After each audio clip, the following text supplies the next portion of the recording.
لا كنظن على ان فيما يتعلق بهذا الشيء اللي وقع في لاله ميمونه او اللي وقع في المغرب كامل، لان ما بقيناش كنهضروا على لاله ميمونه. الان البؤر في المغرب كامل لاله ميمونه خدت اكبر عدد، لكن كانت كذلك امس بؤر في العيون تقريبا شي 67 حاله. اليوم اللي كنسجلوا نتاج الصباح كاينين 97 حاله في رونو ديال طنجه، وهذه فقط البدايه. اذا باقيين حالات اخرى غادي تبان. اذا هذه البؤر الصناعيه ولات كتبان بشكل كثير جدا. وقبل ما نهضروا على المسؤوليه نهضروا على الطلب القديم اللي كان، ان الان نتفاجأ بهذا العدد الكبير اللي كيرتفع، في حين انه كان ظاهر وعادي جدا. ولو كنا كنديروا لي تيست من النهار الاول. راه المشكله فاش كنا كنطالبوا من خلال فبرايركم اللقاءات الاولى اللي دارت، فاش كنا تنقولوا خصنا نديروا لي تيست باش تبان لنا الخريطه باش يمكن نحكموا في التطور ديال الوباء. في غياب لي تيست كنا خدامين على فوغليت، خدامين بشكل بحال شي عمى في الظلمه. تنقولوا راه حنا عندنا لي كا اللي كيبان كنحاولوا نطريطيو، في حين دابا فاش ولينا كنديروا لي تيست عاد ولينا كنكتشفوا الارقام الحقيقيه.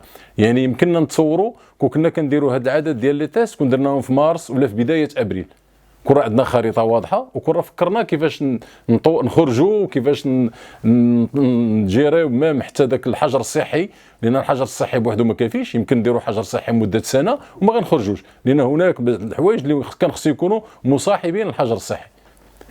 اذا حتى وصلنا لهذا الشيء ديال لاله ميمونه. قبل ما نهضروا على لاله ميمونه ما وقع فيها والمسؤولين، نحاولوا نفهموا ما يقع في لاله ميمونه، لان يمكن كوفيد او هذه الجائحه جات دارت لزوم على بزاف ديال الحوايج اللي كان مسكوت عنه. لاله ميمونه بينات الهشاشه اللي كتعرفها المنطقه، الهشاشه خاصه الظروف ديال العاملات والعاملين في هذا القطاع.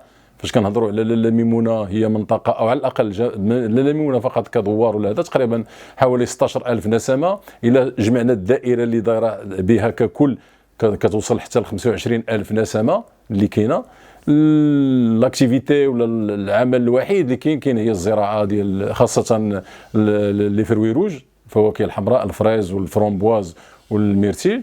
اذا هادو هما اللي كيديروا. اذا اشنو هي الوضعيه ديال العمال اللي خلاتنا نوصلوا لهذه الجائحه؟ الان هنا كيتحدث على 600 700 حاله، في حين انا شخصيا يمكن نقول اننا لاحقين 1300 ولا 1200 حاله، بالرغم من ان الدوله كتحاول تعطي بشويه بشويه، في حين ان الارقام اللي كاينه واللي كنهضروا عليها يمكن نهضروا على 1200 1300 حاله. وهي بالمناسبه تقارب هذاك اللي وقع في نونتيوس ديال المانيا اللي هما لقاو 1500 حاله في نفس اليوم. اذا كيفاش تطورات باش نحدوا المسؤوليات غادي ناخذوهم في مجموعه ديال النقاط. هناك مسؤوليات ديال وزاره الفلاحه، مسؤوليه وزاره الشغل، مسؤوليه وزاره الصحه، ومسؤوليه وزاره الداخليه باعتبارها هي اللي كيكوردون لو طرافاي ديال هادو كاملين. فيما يتعلق بالمسؤوليه ديال وزاره الفلاحه، فاش كنجي انا القطاع كبير واللي هش وعارف الوضعيه ديالو وما كنديرش اجراءات السلامه، وفاش كنستثني العاملات والعمال من التعويضات في حاله توقف عن العمل، اذا انا كندفع بهاد العمال والعاملات باش يشتغلوا، لان هناك الفقر هو اللي كيدفعهم للعمل. اذا الخطا رقم واحد هو هذا، لماذا تم استثناء العاملات والعمال في القطاع الزراعي من الاجراءات اللي كاينه وخليناهم خدامين هنا. باش كنجيو للمسؤوليه ديال وزاره الشغل. وزاره الشغل كانت هضرات على مجموعه وكانت دارت ان غيد دو بون براتيك واش غادي نديروا العمال، في حين ان الاداه ديال التعامل ديال وزاره الفلاحه ديال وزاره الشغل مع هاد الضيعات هما مفتشي الشغل. مفتشي الشغل ما بقى عندهم تدور كيلعبوا. مثلا الا خدينا المنطقه ديال لاله ميمونه وما داير بها، يعني سوق الاربع كلها فيها مفتي الشغل واحد. اذا لكم ان تتصوروا كيفاش مفتي الشغل واحد غادي يشرف على مجموعه ديال الضيعات الفلاحيه اللي فيها عمال زراعيين، زياده على مجموعه ديال الوحدات للتصنيع والتلفيف ديال الفواكه الحمراء.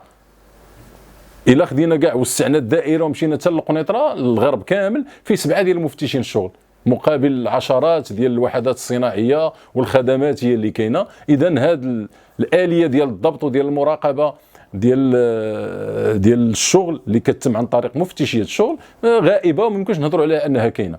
مع العلم مثلا الا خدينا حتى على الصعيد الوطني خاصه في القطاع الفلاحي فعندنا 30 مفتش شغل اللي مفروض فيهم يتبعوا 60000 ضيعه.